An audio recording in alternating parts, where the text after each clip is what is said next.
O silêncio na casa de 2 andares sempre foi a coisa mais barulhenta que eu conheci. Não o silêncio de paz, mas o silêncio de um segredo guardado, pesado e frio que pairava sobre os móveis antigos e as paredes pintadas de um bege desbotado. Para mim, o epicentro desse silêncio era o corredor do 2º andar, e mais especificamente uma porta, a terceira à esquerda. Meu pai sempre foi um homem de poucas palavras, um engenheiro aposentado que passava as tardes lendo relatórios antigos em sua poltrona de couro. Nossa vida juntos, desde que minha mãe nos deixou há 10 anos, era uma rotina de previsibilidade. Café da manhã em silêncio, minha faculdade de manhã, o jantar às 7 e o som abafado do noticiário da noite. Eu me chamava Laura, tinha 21 anos e estava acostumada com a aura de melancolia do meu pai, mas nunca havia me questionado sobre a origem exata. O quarto da terceira porta à esquerda era o único ponto que quebrava o padrão. Ele não tinha maçaneta, apenas um buraco onde ela deveria estar, e estava trancado por dentro. Nunca entre naquele quarto, ele havia dito quando éramos crianças, com uma severidade que eu nunca mais vi nele.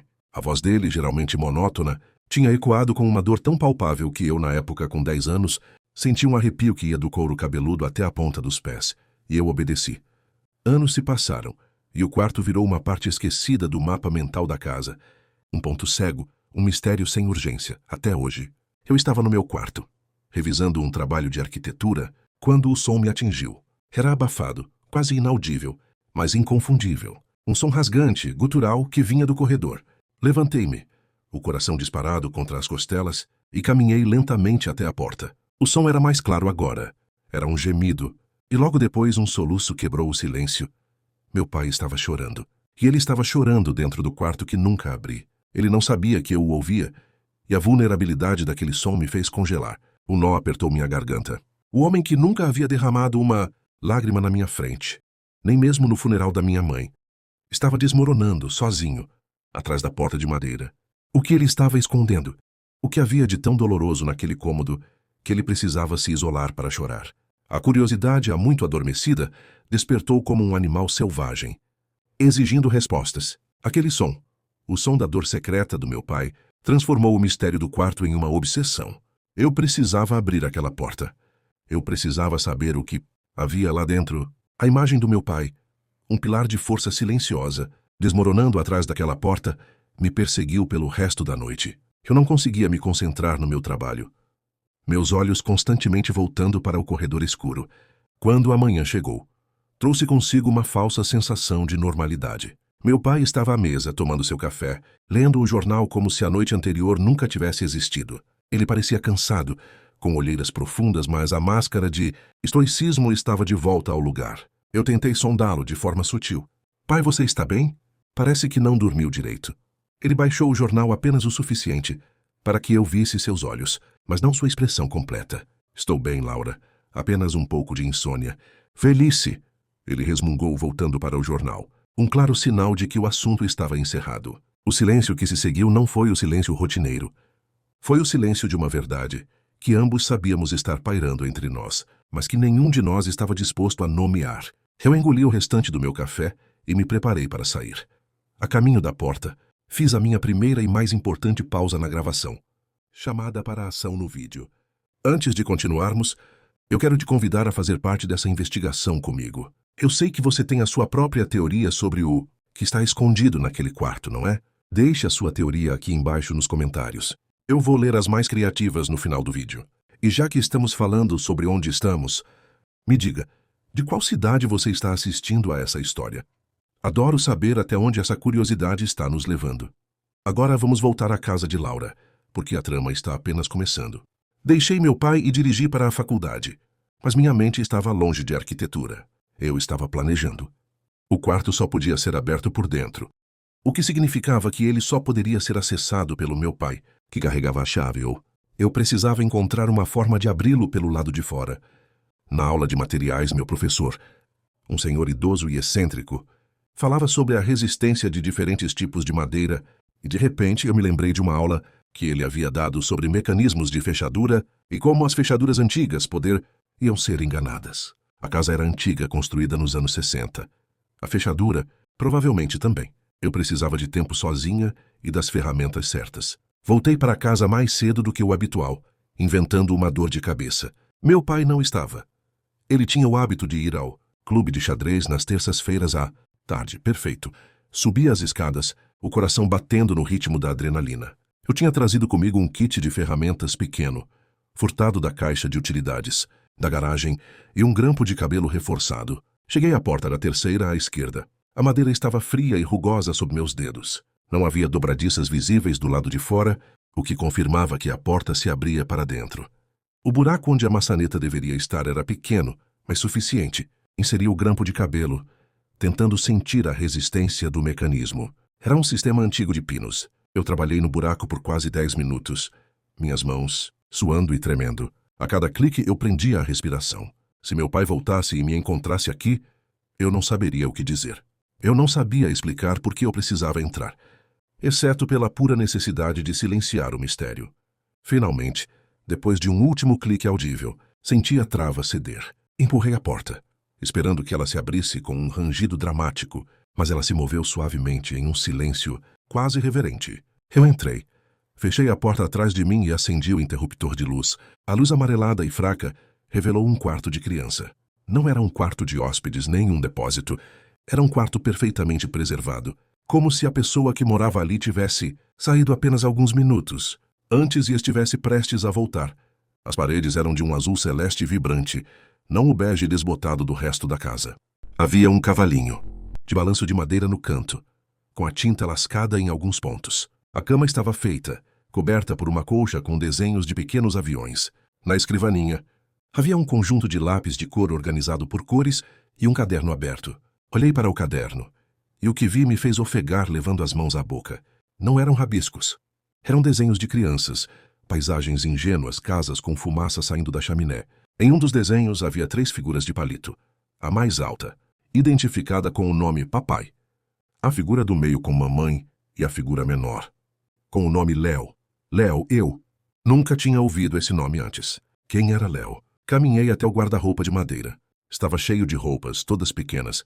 Camisetas com super-heróis, calças curtas e um casaco azul que parecia ter sido usado recentemente. O cheiro no quarto era de madeira velha, poeira e colônia infantil. Era um cheiro doce e triste. Foi então que meus olhos caíram sobre a prateleira de livros. Livros de aventura, quadrinhos e, no centro, em destaque, uma foto em uma moldura de prata. Eram 3 pessoas, meu pai, minha mãe e um garoto de talvez 7 ou 8 anos, sorrindo com um dente faltando. O cabelo dele era da mesma cor castanha do meu. O sorriso também. A semelhança era inegável. A dor do meu pai, as lágrimas, o quarto trancado, não eram sobre a minha mãe. Eram sobre Léo, o meu irmão. O irmão que eu nunca conheci. Eu voltei para a cama e me sentei na beirada, sentindo a depressão macia do colchão sob mim. A colcha com os aviões estava fria. Lágrimas escorreram pelo meu rosto, porque meu pai nunca me contou. Por que ele escondeu a existência do meu próprio irmão? A casa não tinha um segredo. Ela era um segredo. E agora, eu estava bem no meio dele. Peguei a foto na moldura. O sorriso de Léo era contagiante. Meu irmão. Meu irmão. Eu precisava saber o que aconteceu com ele. A resposta não estava no quarto, estava fora dele.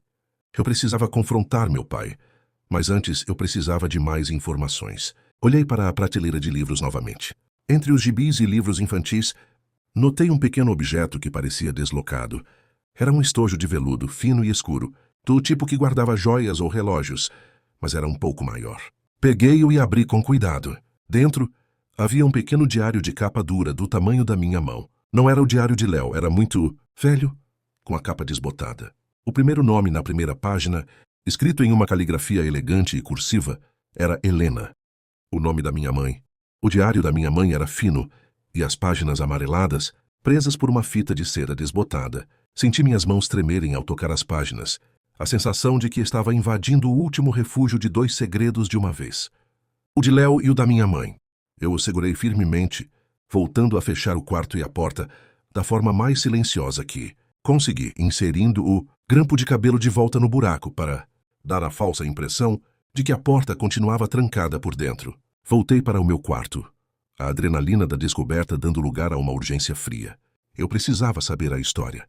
Abri o diário em uma página aleatória e a data me fez parar. Era um mês antes do meu nascimento, 23 de setembro de 2004. Hoje, o médico nos deu o resultado. positivo. O vazio que Léo deixou nunca será preenchido, mas essa nova vida, essa nova chance. Eu estou apavorada.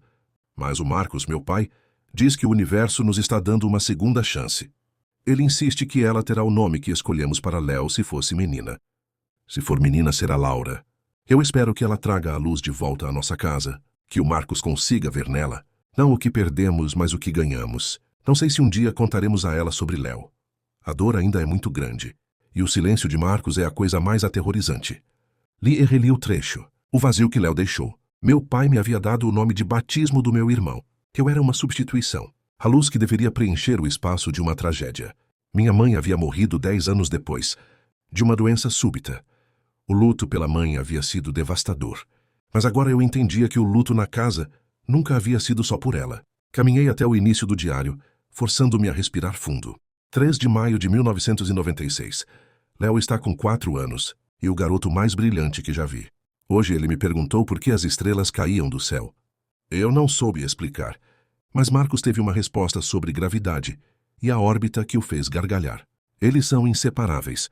O amor do meu marido por aquele menino é a coisa mais linda e aterrorizante que eu testemunhei. Eu rezo todas as noites para que essa felicidade dure. A casa está cheia de desenhos dele e do barulho dos seus pés correndo. A terceira porta à esquerda, daí a porta do mundo de faz de conta de Léo, o pequeno reino dele. Fui pulando as páginas, procurando por uma data fatídica, um momento de virada. A vida parecia feliz, cheia de detalhes sobre o desenvolvimento de Léo, seus medos e seus sonhos.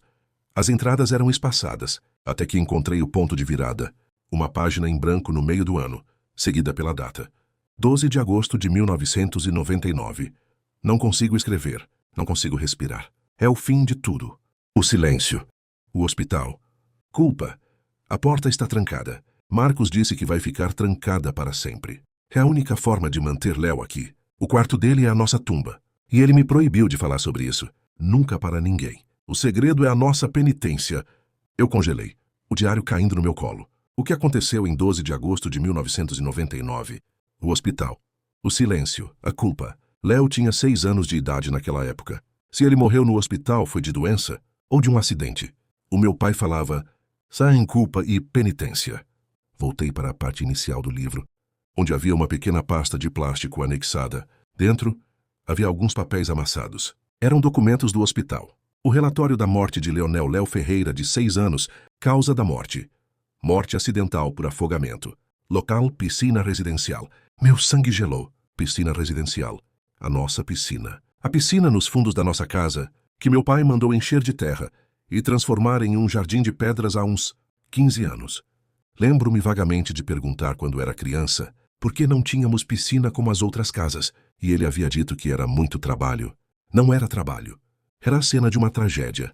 A culpa. Quem estava com Léo naquele dia? O relatório não dizia. Apenas que a morte ocorreu por volta das 16h30. Sim, meu pai falou em culpa. É porque ele sentia que era responsável. Era o dia 12 de agosto de 1999. Eu precisava saber onde meu pai estava naquele momento. Onde os dois estavam. Eu precisava do diário para entender o que aconteceu depois, como eles viveram com essa tragédia e como isso moldou a criação da segunda chance. Eu procurei nas entradas seguintes. 22 de agosto de 1999. Ele não sai do quarto. Ele não come. Ele não fala. A única coisa que faz é sentar-se naquela poltrona em silêncio e olhar para o vazio. Eu sei que ele está se punindo. A culpa está nos corroendo. Eu sei que ele estava no jardim naquele dia. Sei que Léo devia estar sob a supervisão dele. O sol, o calor. Marcos disse que só se afastou por 5 minutos para pegar um copo d'água. Mas 5 minutos é tudo que o tempo precisa para roubar tudo. A culpa era dele. Ele havia se afastado por um instante e isso custou a vida do meu irmão. E eles esconderam o quarto como um túmulo, o silêncio como uma penitência. De repente, a tristeza do meu pai não era mais apenas um mistério. Era uma ferida aberta, supurando, há 20 anos. Eu era, aos olhos dele, a prova viva de que ele falhou com seu primeiro filho e, ao mesmo tempo, a única coisa que o impedia de desmoronar de vez. Eu era a minha mãe de forma mais sutil, vivendo sob a sombra de um fantasma. Eu precisava de mais detalhes. Eu precisava saber como a minha mãe se sentia ao me dar a luz, sabendo que eu era o substituto. Mas a próxima página tinha sido rasgada do diário. Alguém a havia removido. Quem a rasgou? Minha mãe antes de morrer ou meu pai depois? Olhei para a prateleira de livros de Léo, na esperança de encontrar algo, qualquer coisa, que me levasse à página rasgada. Não havia nada. Meu pai estava prestes a voltar para casa. Eu não podia deixá-lo descobrir que eu sabia. Corri até o meu quarto. Escondi o diário sob uma pilha de cadernos e tentei recuperar a compostura. Eu não era mais a filha ingênua. Eu era a irmã que tinha acabado de descobrir a existência do seu falecido irmão. Sentei-me no meu quarto, a cabeça girando com a revelação. Léo, o quarto azul, a piscina aterrada, a culpa do meu pai, a página rasgada, o silêncio que se estendia por toda a minha vida. Eu tinha que enfrentá-lo. Não hoje, mas em breve. Mas primeiro eu precisava encontrar a página rasgada. Se alguém se deu ao trabalho de tirá-la do diário, é porque ela continha algo ainda mais doloroso. Algo que ia além da culpa da tragédia. A questão não era mais o que estava no quarto. A questão era o que meu pai queria que eu nunca soubesse. Sobre o que estava faltando no diário. Eu comecei a vasculhar meu quarto, procurando por um esconderijo da minha mãe, uma caixa de lembranças, qualquer coisa. Nada. A não ser por uma caixinha de música antiga em cima da minha cômoda. Lembro-me de ganhar quando era pequena. Ela estava parada há anos. Peguei-a e a abri. A melodia era doce e familiar. E enquanto ela tocava, eu percebi que a parte inferior da caixinha estava solta. Puxei com cuidado e lá estava, dobrada em 4 e amarelada, a página que havia sido arrancada do diário da minha mãe. A página rasgada do diário era o portal para o segredo final. Desdobrei-a, a tinta ligeiramente borrada em alguns pontos, e comecei a ler, com uma apreensão que roçava o terror. A caligrafia da minha mãe parecia mais apressada, menos elegante. 24 de setembro de 2004. Esta era a entrada posterior ao meu nascimento. A Laura nasceu ontem. É saudável e linda. O Marcos não sai do lado dela, mas há algo de errado. A forma como ele a olha. Não é apenas amor de pai, é obsessão. Ele disse para mim, e as palavras dele me perseguem, que dessa vez eu não vou deixar nada estragar isso. Ele a trata como uma boneca de porcelana. Eu o peguei no meio da noite, no quarto, dela me observando. E ele parecia desorientado. Eu percebi que ele está projetando o Léo nela. Os planos que ele tinha para o Léo, ele está transferindo para a Laura. A faculdade, a carreira. Ele me perguntou se eu achava que a Laura teria a mesma paixão de Léo por arquitetura, a mesma que ele tinha antes. Antes de... Não. Eu não vou deixar que ele faça isso. Eu não vou deixar que ele viva a vida do nosso filho, através da nossa filha. Ele não pode nos aprisionar nesse luto eterno. Eu me sinto presa. Eu sinto que não posso ir embora.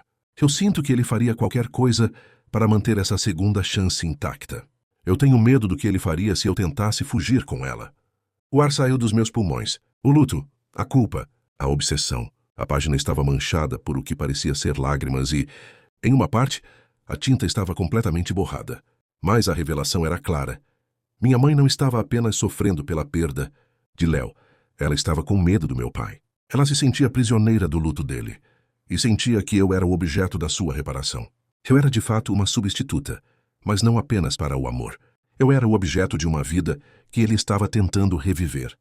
Essa era a verdade que meu pai não podia deixar que eu descobrisse. E por isso, ele havia rasgado o diário e o tinha escondido. Ele não queria que eu soubesse que minha mãe tentou me proteger dele. Eu estava prestes a pegar o diário e confrontá-lo. Mas o som da porta da garagem se abrindo me fez parar. Ele estava em casa. Eu rapidamente escondi a página de volta na caixinha de música. E o diário sob a cama. E corri para a sala de estar, fingindo estar assistindo à televisão. Ele entrou na sala, tirou o casaco e me olhou. Havia algo no olhar dele. Eu não conseguia mais enxergar apenas a melancolia. Via a determinação de um homem que havia perdido o controle, uma vez e estava determinado a nunca mais perdê-lo. O que está assistindo? Ele perguntou a voz grave. Um documentário, pai. Sobre a arquitetura gótica, interessante. Ele assentiu, parecendo desinteressado. Jantar em 30 minutos. E então, ele se virou e começou a subir as escadas, na direção do corredor. Meu coração começou a bater descontroladamente. Ele estava indo para o quarto de Léo. Eu tive que agir. Não podia deixá-lo entrar e se afundar na dor novamente, não agora que eu sabia a verdade. Eu precisava de tempo. Levantei-me e o segui, até o primeiro degrau. Pai? Ele parou a mão no corrimão. Eu descobri. Ele se virou devagar.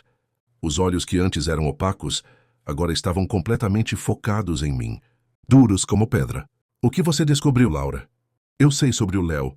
O silêncio que se seguiu foi ensurdecedor, quebrado apenas pelo meu próprio coração acelerado. O rosto dele não demonstrou surpresa, apenas uma resignação terrível. Ele desceu os degraus lentamente.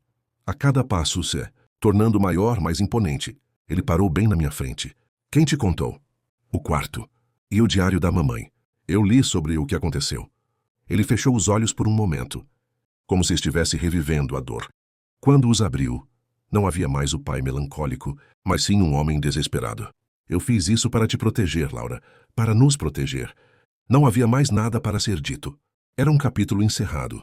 Um capítulo que você estava tentando reescrever na minha vida. Você estava me forçando a ser o Léo, pai. A mamãe sabia e ela tinha medo de você. Eu não consegui conter as lágrimas. Ela tinha medo de você e da sua obsessão. Ele tentou tocar meu braço, mas eu recuei. Ele soltou um suspiro pesado, e o homem forte de repente parecia muito velho e quebrado. Eu não a deixei ir embora. Eu a proibi de falar sobre isso. Eu a mantive aqui. Eu não podia perder mais ninguém. Eu não podia perder você. Eu estava em choque. Ele havia confessado. Não apenas o medo, mas a coerção. E então, ele disse algo que me fez olhar para ele com um horror renovado. Mas você está errada sobre a culpa, Laura. Você não leu tudo. Eu não me afastei para pegar água. Eu estava lá, eu vi, e não consegui. O que ele não conseguiu? Ele estava lá e viu Léo se afogando. O horror. Mas antes que eu pudesse perguntar, o telefone da sala começou a tocar. Era alto e irritante. Meu pai olhou para o telefone e, depois para mim, a linha de defesa dele completamente destruída. Ele hesitou. Pegue o telefone, Laura, eu preciso de um momento. Ele subiu as escadas novamente.